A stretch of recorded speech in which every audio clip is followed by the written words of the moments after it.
مولاي صل وسلم دائما ابدا على حبيبي۔ السلام علیکم ورحمۃ اللہ وبرکاتہ۔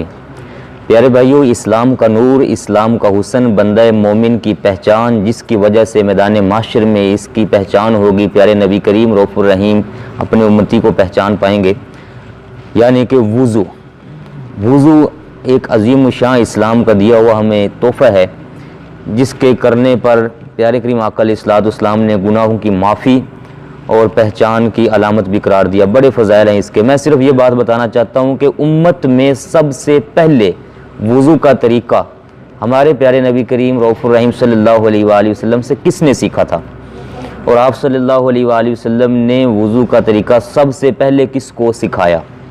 تو اس کا متعلق ذہن میں رکھیے گا۔ ہم سب مومنوں کی اماں جان سیدہ خدیجۃ الکبریٰ رضی اللہ تعالیٰ عنہ، آپ نے سب سے پہلے وضو کا طریقہ سیکھا۔ کیسے؟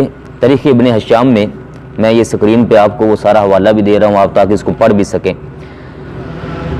تاریخ ابن ہشام میں علامہ ابن ہشام نے لکھا ہے کہ جب پیارے کریم آقا علیہ الصلوۃ والسلام غار حرا سے وضو کا طریقہ لے کر آئے تو گھر میں موجود ام المؤمنین حضرت سیدہ خدیجۃ الکبریٰ رضی اللہ تعالیٰ عنہا سے فرمایا، مومنوں کی ماں، پانی لاؤ۔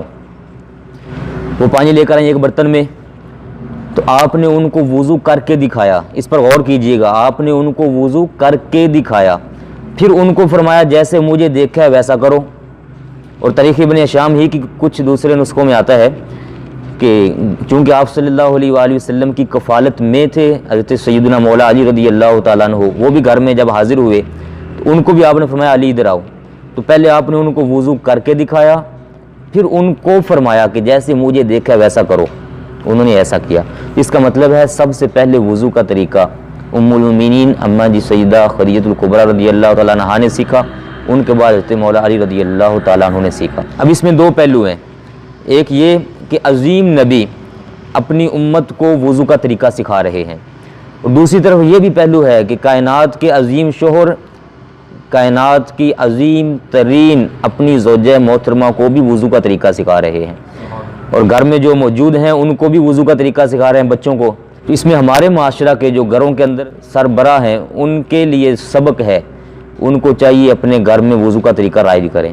صرف وضو ہی نہیں، پورے اسلام کو اپنے گھر میں خود سکھائیں، اور شوہر کے لیے درس ہے کہ اپنی زوجہ کو وضو کا طریقہ سکھائے، کبھی سن لیا کرے، کبھی سنا دیا کرے، تاکہ جب یہ محبت اسلام کا سیکھنا سکھانا بڑوں میں پایا جائے گا تو وہ اولاد کے اندر ڈیلیور ہوگا، پھر اولاد اسلام کے نور سے مزین ہو کر بڑی ہوگی، تو نسلیں کی نسلیں اسلام کے نور سے سمجھ